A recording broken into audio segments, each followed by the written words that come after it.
Então, continuando, sobre a seleção de cor, a gente vai ter um objeto, que vai ser o dente que a gente vai utilizar como referência para selecionar a cor. Então, a gente tem que lembrar sempre que o nosso objetivo é executar um trabalho que pareça o mais natural possível, que não pareça um dente artificial. Então, a gente vai observar o que? A própria coloração do paciente, os dentes vizinhos. Então, vou tomar como referência principal sempre o dente imediatamente vizinho ao que está sendo preparado, tá? Tenho que observar se esse dente tem estrutura suficiente e se ele está com sua cor original. Por exemplo, se é um dente que tem uma restauração imensa de resina composta, ou se é um dente que tem um tratamento endodôntico, a gente sabe que não vai corresponder à cor natural. Então, eu devo selecionar ou um dente vizinho a ele, ou um dente homólogo, ok? Para que a gente escolha a saturação mais alta, de preferência utilizar os caninos, porque a gente sabe que vão ser elementos dentários que vão ter uma densidade de cor um pouco maior. E para que a gente observe a cor mais clara ou a presença ou não de translucidez, a gente vai dar preferência a observar as bordas incisais, certo? Lembre sempre de realizar a profilaxia e umedecer o dente e a escala, porque o dente ressecado, ele também vai ter uma alteração de cor.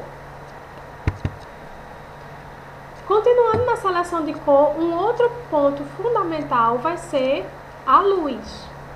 Então, sempre selecionar a cor de dentes durante o dia, aproveitando o máximo possível a luz natural.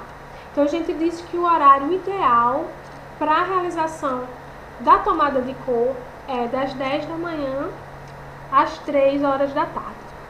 Sabemos que é impossível a gente conseguir marcar todos os pacientes dentro desse horário.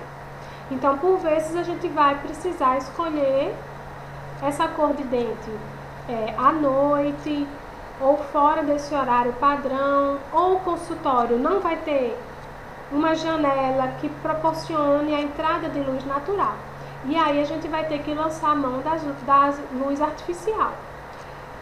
Lembrar sempre de luz artificial vai ser a luz ambiente do seu consultório. E por isso você vai ter que selecionar lâmpadas eficientes para esse fim. Nunca utilizar a luz do refletor, tá? Então, seleção de cor, o paciente sentado, você sentado com os olhos no mesmo nível e sem o refletor estar ligado. Dá preferência, né, de utilizar as lâmpadas do tipo luz do dia, que são luzes mais brancas, né, e que vão mimetizar a luz do sol, tá? Em relação à escala de cor, vai ser o item principal que a gente vai utilizar na seleção de cor. Sempre ter o cuidado de destacar os dentes individualmente. Não vou levar a minha escala completa em direção ao paciente, porque a gente não vai conseguir distinguir aí os diferentes matizes, ok? Então, eu vou começar sempre selecionando os cromas intermediários. Então, vou pegar os dentes A2, B2 e C2, que são os cromas médios. Primeiro que eu vou testar vai ser o C, porque o C é o menos comum na população, que vai ser um dente mais acinzentado. Então, de cara, você já vai conseguir eliminar ou não o matiz C. E aí, a gente vai ficar normalmente entre o A e o B. Por vezes vai gerar alguma dúvida. Se eu tenho dúvida, eu dou preferência de selecionar o A, porque o A vai ser o matiz mais presente na nossa população, o mais comum, ok? Depois que eu selecionei o meu matiz, digamos que eu selecionei o matiz A, eu estou ali com aquele A2, certo? Que foi o croma intermediário que eu escolhi. A partir disso, eu vou verificar, vai ser o croma 2 realmente, ou vai ser 1, 3, 3,5, 4. Então, nesse momento, eu vou escolher qual vai ser a intensidade da cor do paciente. Estou em dúvida em relação ao croma, o que é que eu faço? Eu escolho aquele sempre de valor mais baixo, porque se eu tiver errado o croma, existe a possibilidade de o técnico fazer uma pigmentação extrínseca e chegar à coloração mais intensa. O contrário não vai ser possível. Se você tiver escolhido uma cor que seja mais densa do que o que realmente é, vai ter que repetir a cerâmica, porque não tem como clarear a cerâmica. A gente pode escurecer através da utilização dos pigmentos.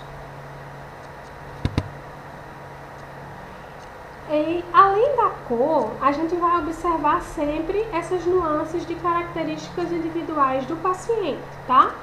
Então, o dente ele vai ser policromático. Então, não vai ser uma cor única. Então, vou ver questão do terço cervical, terço médio, terço incisal, se tem translucidez ou não, certo? Questão das bordas, ó. Tudo isso eu vou observar.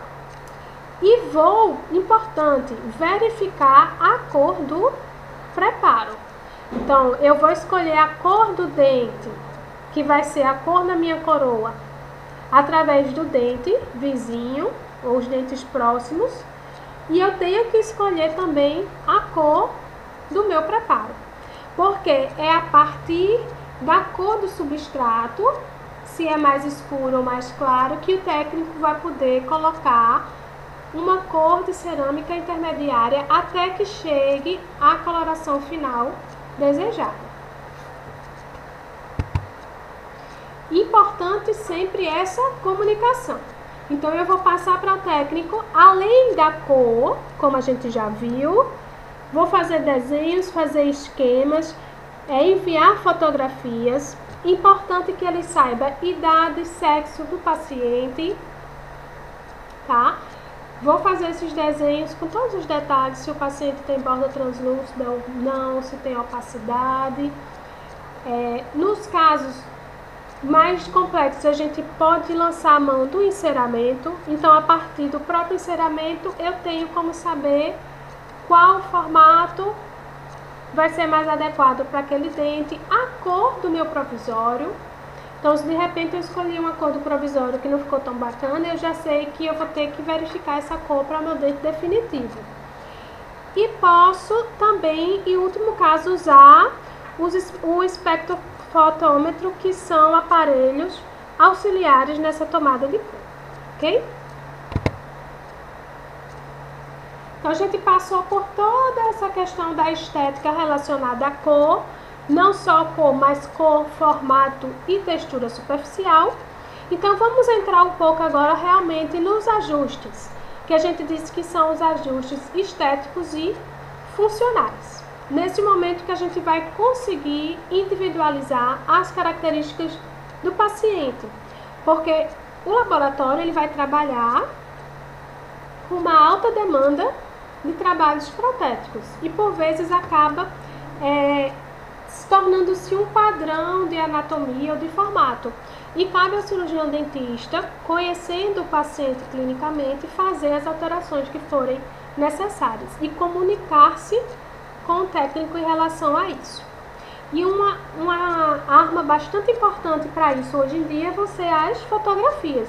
Então, enviando para o técnico fotos do sorriso do paciente, a gente vai fazer com que esse ajuste estético seja o menor possível. Primeiro ajuste que a gente vai realizar vai ser do contato proximal. Por quê? Nós já testamos a adaptação interna da infraestrutura. E às vezes, quando vem a cerâmica aplicada, vamos tentar colocar e a peça não encaixa. pode ser alguma área que tem ali um excesso de cerâmica, tá? Então, primeiro passo, coloco o carbono, verifico e, se for necessário, ajusto o ponto de contato utilizando as pontas diamantadas. Então, verifico sempre com o carbono e faço o teste com o fio dental, porque lembre-se que a gente tem que manter ainda o ponto de contato ali na região. Feito o ajuste interproximal, a peça encaixou, tem ponto de contato, eu vou ver agora o ajuste do contato gengival dos pônticos, porque eu devo ter espaço suficiente para que o paciente realize a higienização com o fio dental, que pode ser auxiliado inclusive com o passa-fio, tá? E que não traumatize o tecido. Então eu faço o ajuste, a verificação da necessidade de ajuste com carbono, verifico, se for necessário, faço o desgaste com as pontas diamantadas. Posso utilizar também a silicona. Então, coloco a silicona aqui na região do pôntico e levo em posição. Se for necessário, ajusta e passo também o carbono, o fio dental. Esse fio ele deve passar sem grandes dificuldades para que o paciente consiga higienizar. Feito o ajuste interproximal e dos pônticos, a gente vai verificar agora as margens cervicais. Então, novamente, a gente vai verificar com a sonda exploradora, tá? Porque nós verificamos anteriormente na infraestrutura. E agora pode acontecer da cerâmica acabar escorrendo e ficar um pequeno excesso nessa área. Então, eu demarco ali com o grafite e faço o desgaste que for necessário, de forma que a gente tenha um perfil de emergência, né, sem degraus e sem isquemia na região da gengiva. A gente quer naturalidade. Feito esses ajustes mais relacionados com a estética, né? A gente vem agora para o ajuste funcional em relação à oclusão. Então, a gente vai verificar os pontos de contato, tá? Precisam estar equilibrados e bem distribuídos. Então, a gente não pode ter contatos excessivos, nem posso ter contato apenas em uma região da ponte e outra não. Deve estar equilibrado.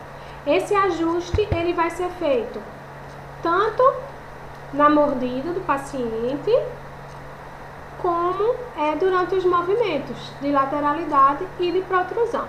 Na lateralidade, a gente vai buscar, sempre que possível, uma guia canino, ok?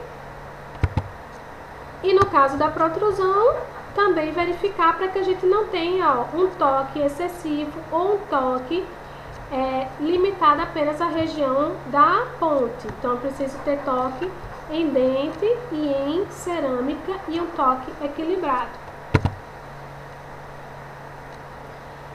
Feita essa questão oclusal, a gente vai partir agora para o formato do dente propriamente dito. Então, alguns aspectos devem ser observados. Primeiro, o vértice dos dentes, eles devem estar ligeiramente desviados para distal. Ok? Então, o dente, ele não vai ser completamente reto. A gente precisa verificar esse desvio ligeiramente para distal, mais uma vez, para trazer mais naturalidade. Vamos verificar a região das ameias cervicais. Por quê?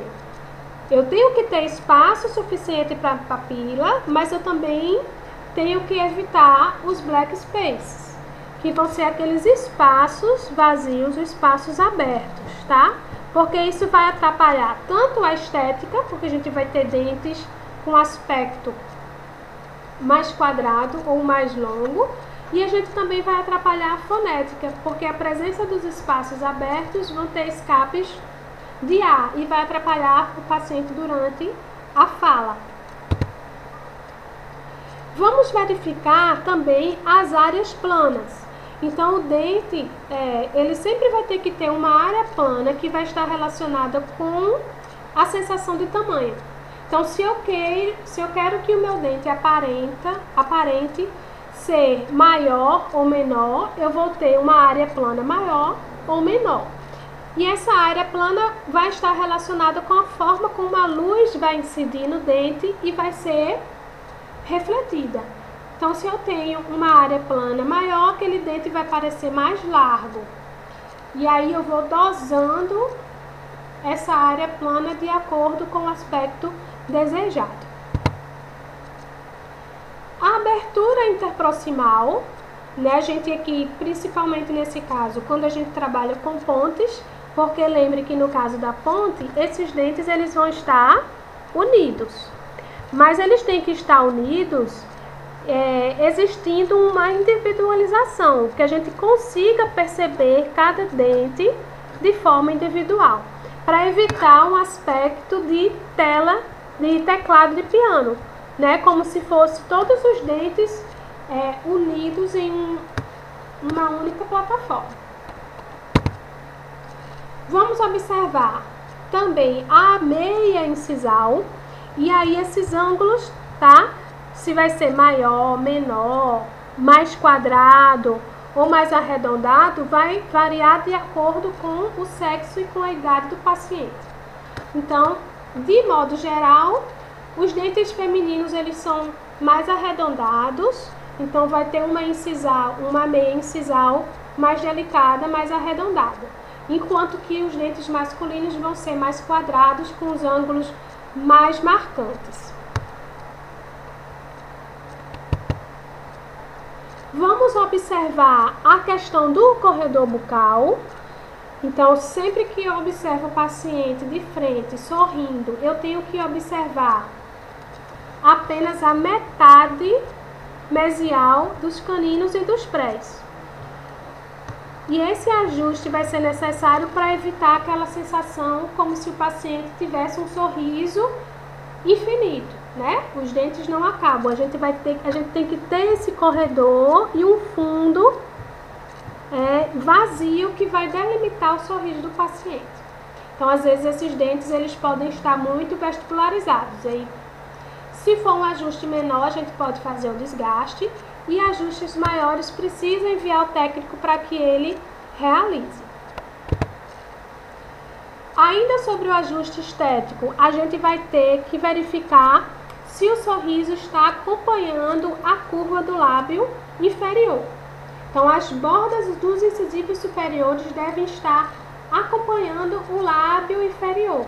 Vai ser importante tanto para a estética quanto para a fonética. Então, alguns sons a gente vai precisar que haja esse contato com o lábio, tá?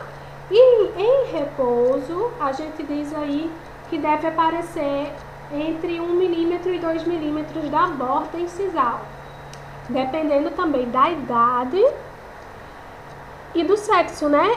As mulheres normalmente vão ter uma borda incisal mais exposta do que os homens. E aí a gente tem que ter um cuidado especial para evitar o sorriso invertido, tá? Em relação à textura superficial, vamos ter a necessidade da realização de sulcos, depressões e irregularidades. Se você trabalha com um bom laboratório, ele já vai ter a realização de toda essa textura, tá? Então, quanto mais velho for o paciente, a gente vai ter uma texturização menor e vamos ter, ao final, a aplicação do glazer, que vai ser uma última camada que vai ser adicionada pelo técnico para dar esse brilho final.